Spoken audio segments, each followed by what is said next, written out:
terlebih dahulu. Presiden Prabowo melantik Komisi Percepatan Reformasi Polri pekan lalu.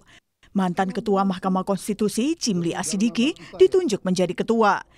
Komisi Percepatan Reformasi Polri tertuang dalam Keputusan Presiden nomor 112/P tahun 2024 tentang pengangkatan keanggotaan Komisi Percepatan Reformasi Kepolisian. Nantinya komisi ini akan bekerja selama 3 bulan ke depan. Senin kemarin rapat perdana Komisi Reformasi Polri digelar di Gedung Mabes Polri. Kedepannya Komisi Reformasi akan mengadakan rapat tiap minggu dengan mengundang sejumlah pihak, termasuk kalangan masyarakat untuk mengumpulkan sejumlah data. Ketua Komisi Reformasi Polri, Cimli Asidiki bilang nantinya akan ada 2 jenis rekomendasi, yakni rekomendasi yang akan diserahkan ke Kapolri jika terkait permasalahan internal, dan rekomendasi yang akan langsung diserahkan ke Presiden jika berhubungan dengan perbaikan. Meskipun begitu, Cimli menyebut Kapolri akan tetap terbuka dengan rekomendasi yang akan terbentuk ke depannya. Jadi kalau yang menyangkut kasus-kasus yang diselesaikan secara internal, nanti rekomendasinya langsung kita sampaikan kepada Kapolri yang juga adalah anggota. Maka hasil dari komisi ini ada 2. 1 rekomendasi ke Presiden, yang kedua rekomendasi internal. Nah mungkin yang internal bisa juga nggak diumumkan.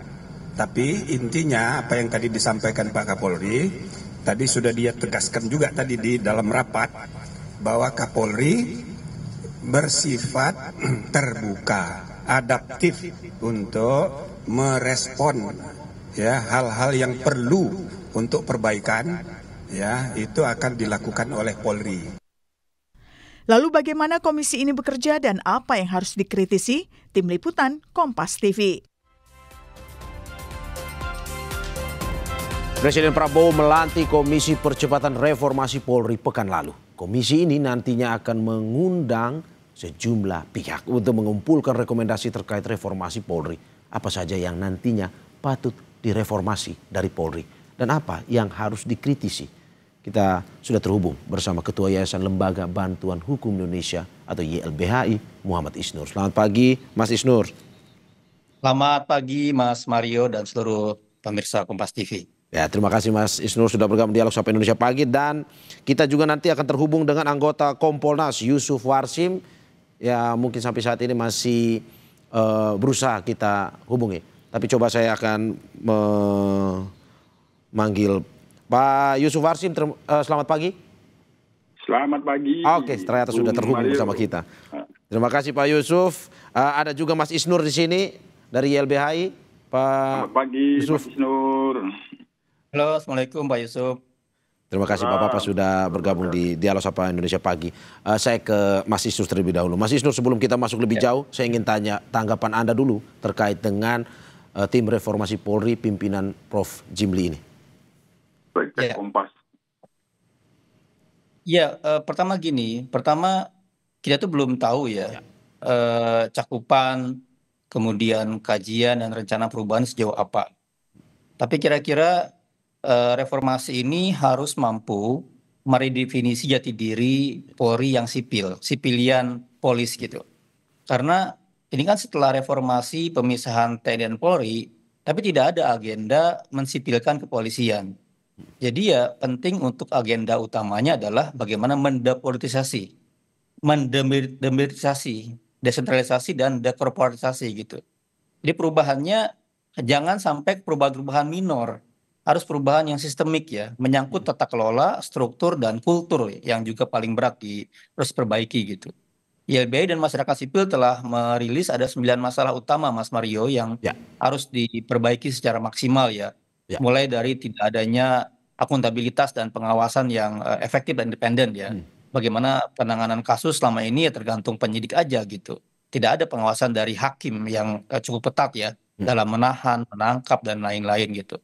Terus tata kelola yang kemudian kita melihat kurang memiliki prinsip good governance. Ya, bagaimana penganggaran, kontrolnya kan tidak terlihat oleh publik sebenarnya. Sistem kepegawaian juga yang paling utama Mas. Mulai dari rekrutmen, kemudian dia penjenjang pendidikannya, kenaikan pangkatnya, itu kan harusnya berbasis meritokrasi ya.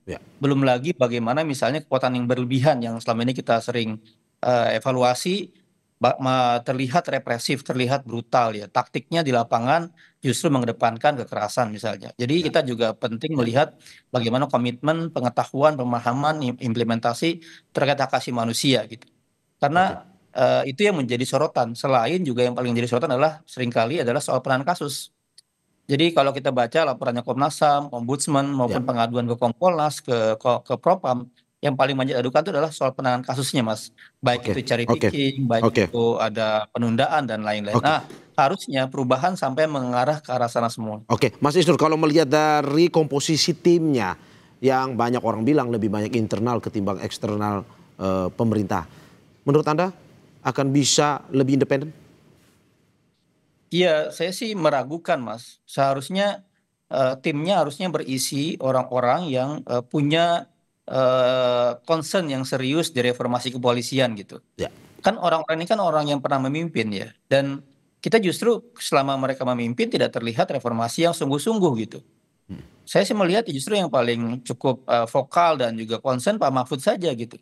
Selebihnya saya tidak melihat ada orang yang cukup concern kemudian mendalam serius dalam reformasi kelembagaan di kepolisian. Jadi kami sih ya, tapi kami juga kan namanya ragu ya wajar, tapi kita mendorong semaksimal mungkin ya perubahan apa yang terjadi. Ragu akan terbentuknya reformasi Polri itu ya, kalau menurut Anda. Saya ke sistemik, Mas. Kalau perubahan sih pasti ada ya. Tapi yang sistemik, yang fundamental, yang kemudian dia bisa mengubah secara tadi ya tata kelola, struktur dan kultur itu yang penting sebenarnya. Oke, saya ke Mas Yusuf. Mas Yusuf, bagaimana Anda menanggapi apa yang disampaikan oleh Mas Isnur? Masih ada keraguan sebenarnya?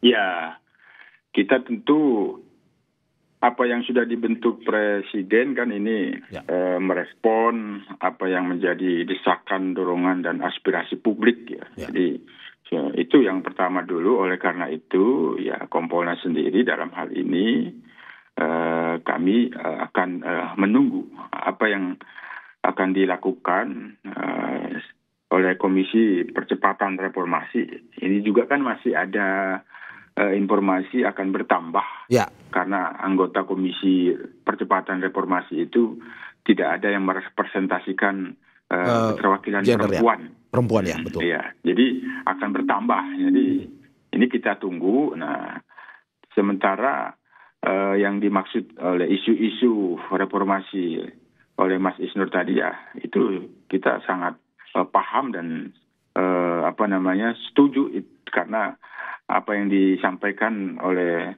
rekan-rekan masyarakat sipil, 9 isu untuk reformasi Polri juga sudah beberapa waktu lalu kami sendiri Kompolnas juga turut merespon desakan adanya reformasi itu, sehingga kami melakukan kegiatan serangkaian pengumpulan saran dan pendapat dari masyarakat, sehingga apa yang disampaikan oleh Mas Isnur 9 isu reformasi itu saya kira memang diperlukan. Nah, namun tentu kami akan lebih menyederhanakan lagi. Nah, dalam perspektif pengawasan pada saat ini yang sangat diperlukan untuk reformasi Polri ya, kalau dari saya reformasi pengawasan Polri. Nah, untuk mempercepat reformasi kultur yang itu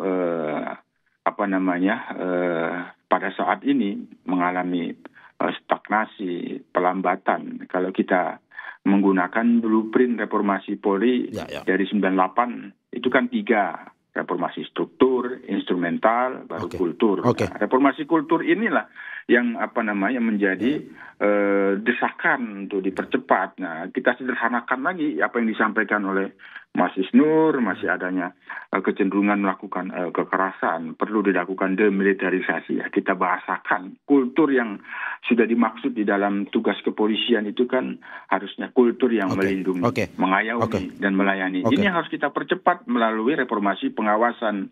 Salah satunya adalah penguatan pengawasan eksternal Kompolnas. Oke Pak Yusuf, saya kembali ke Mas Isnur. Mas Isnur? Ya. Oke, sepertinya ada permasalahan komunikasi. Saya lanjutkan. Sekarang udah masuk. Mas Isnur? Ya. Oke, Mas Isnur, tadi sudah dibahas sedikit terkait dengan reformasi kultur di tubuh Polri. Menurut Anda, jika nantinya dipanggil oleh tim reformasi Polri untuk memberikan masukan dari segala bentuk masukan yang tadi Anda sudah sampaikan, apakah mungkin saja ada reformasi struktural yang mungkin akan disampaikan oleh YLBHI? Ya, YLBHI kan selama ini menjadi pendamping masyarakat dalam keseharian ya. Ya. Dan salah satu yang paling banyak diadvokasi dan diadukan adalah lembaga kepolisian tentu. Dalam pendampingan kasus, dalam pendampingan demonstrasi, dalam penanganan pemeliharaan keamanan. Jadi kita akan sampaikan fakta-faktanya. Dan selama ini juga YLBHI bersama masyarakat sipil dan para ahli ya, akademisi banyak melakukan kajian-kajian. Jadi kami akan berikan seluruh kajian-kajian dan temuan-temuan yang selama ini kami rilis ya, seringkali. Ini sudah puluhan tahun Mas, jadi sejak 70-an kami memberikan catatan ya. Dan penting sebenarnya juga reformasi kepolisian ini beriringan dengan reformasi undang-undang yang sedang berlangsung. Misalnya sekarang lagi reformasi KUHAP Mas. Nah harusnya KUHAP ini membantu mereformasi penyidikan. Jadi bagaimana pengawasan penyidikan biar maksimal, ya harusnya mengaktifkan pengawasan penggunaan kekuatan yudisial. Mulai dari penangkapan, mulai dari penahanan, harusnya dia menggunakan mekanisme hakim gitu. Jadi ya ketika penahanan penangkapan dievaluasi, penetapan dievaluasi, bukan hanya prapid ya, tapi ya aktif gitu.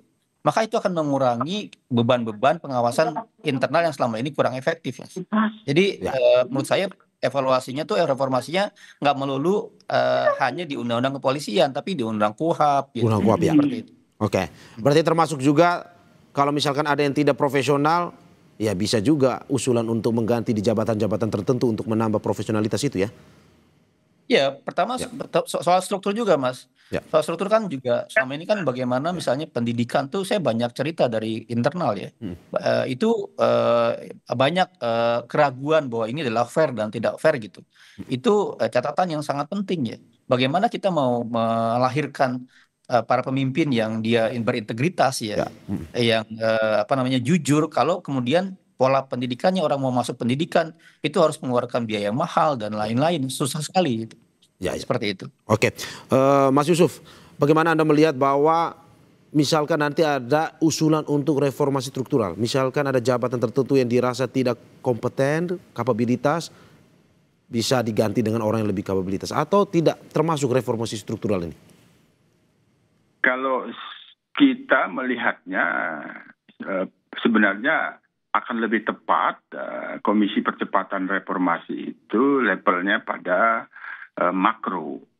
Kalau soal ada struktur jabatan yang perlu dikurangin, likuidasi, tentu itu levelnya kan ada pada mikro terkait dengan pembenahan organisasi. Ya, kami sendiri Kompolnas soal struktur organisasi Polri itu sudah pernah menyampaikan dalam bentuk usulan arah kebijakan kepada Bapak Presiden untuk terus melakukan penguatan model organisasi piramida. Nah, yang di bawah yang itu diperkuat terus, sehingga ada struktur-struktur yang menjadikan organisasi itu gemuk, itu harus terus dilakukan pengurangan-pengurahan sehingga ya benar-benar piramida itu levelnya kan ada pada mikro, kebijakan pada sifatnya mikro, tapi yang kita harapkan tentu sebagaimana harapan publik yang lebih tepat barangkali ya, ini kan namanya kita tidak tahu ya, barangkali lebih tepat Komisi Reformasi Percepatan Reformasi Bentukan Presiden ini ada pada level makro ya. Oleh karena itu kami tadi memberikan semacam boleh menjadi masukan ya, pada level makro ini dilakukanlah reformasi pengawasan dengan memberikan penguatan pada pengawasan eksternal yang ini sebenarnya tidak sebanding dengan kewenangan mengawasi kewenangan yang besar Polri, itu kan tidak sebanding. Nah, itu kan levelnya pada makro, Mas Mario. Nah, jadi kalau Mas Mario tanya itu sepertinya tidak akan tidak tepat kalau itu levelnya pada mikro. Oke, saya kembali ke Mas Isnur. Mas Isnur, bagaimana Anda melihat bahwa dengan komposisi tim ini pada akhirnya akan memanggil dan mendengarkan seluruh elemen masyarakat tadi. Tapi seberapa yakin Anda bahwa apa yang disampaikan itu mungkin bisa dilakukan atau disampaikan ke Presiden dan dikabulkan? Iya, yang kita khawatirkan adalah forum ini jadi forum hanya kompilasi bahan yang sistemik dan fundamental tadi misalnya. Contohnya gini Mas, contohnya adalah sekarang sangat banyak wewenang yang sangat luas ya, yang harusnya mungkin ke depan kepolisian lebih fokus pada tugas-tugas fungsinya. Ada banyak misalnya usulan-usulan misalnya terkait bagaimana SIM di negara-negara lain ya tidak ada terbitan SIM itu oleh kepolisian misalnya contohnya ya. Dan beberapa anggota DPR sudah mulai mengusulkan itu misalnya. Jadi kita harus juga mulai memikirkan fokus pada tugas fungsi dan yang diberikan oleh konstitusi. Bisa mulai dengan mengurangi kewenangan di wilayah misalnya pelayanan masyarakat, keterlibatan umum misalnya. Itu mulai ke depan akan menjadi makin profesional gitu. Nah ini harusnya sih sampai ke sana rumusan-rumusannya itu gitu. Jadi jangan kemudian justru reformasi itu malah menambah banyak sekali kewenangan yang akhirnya tidak fokus pada pokok dan fungsi tugasnya gitu. Ya. Nah, apakah sejauh mana yakinnya? Ya di titik ini saya tidak yakin gitu. Tapi ya kita lihat nanti bagaimana perjalanannya ya. Harusnya sih dia bisa merumuskan secara strategis dan bertahap gitu. Misalnya dalam periode setahun, 2 tahun, 3 tahun seperti apa ya? Karena ini kan sangat besar, jadi butuh juga langkah-langkah yang sistematis dan taktis lah dalam perubahan ke depan. Oke. Mas Yusuf, masih ada keraguan sebenarnya terkait dengan bagaimana nantinya usulan ini bisa dikabulkan atau dijalankan oleh tim reformasi Polri. Menurut Anda seperti apa? Ya kalau nanti ada dimintakan saran dan masukan kan kita harus optimisme. Ya. Hanya memang sekali lagi kita perlu berharap. Berharap itu ya harus maksimal gitu. Nah, tim percepatan reformasi, Komisi Percepatan Reformasi ini ya tadi itu yang disampaikan oleh Mas Itur itu dihadapkan nantinya apakah tim ini, komisi ini akan melakukan satu rekomendasi, menghasilkan rekomendasi yang itu pengurangan kewenangan. Nah, itu berarti ini tadi yang saya maksud ada pada level makro. Nah, ketika dilakukan usulan reformasi struktural ada pada reformasi levelnya makro ya seperti yang dimaksud oleh Mas Isnur ini. Apakah seperti itu ya? Kita juga belum tahu, barangkali kalau Mas Isnur yang dimintakan saran masukan yang kita baca mungkin akan mengusulkan itu. Nah, terjadi reformasi pada kewenangan Polri yang begitu besar. Nah, kami sendiri tentu melihatnya tidak pada konteks yang demikian. Kewenangan yang besar ini apabila tetap dipertahankan maka berikanlah kewenangan pengawasan yang sebanding.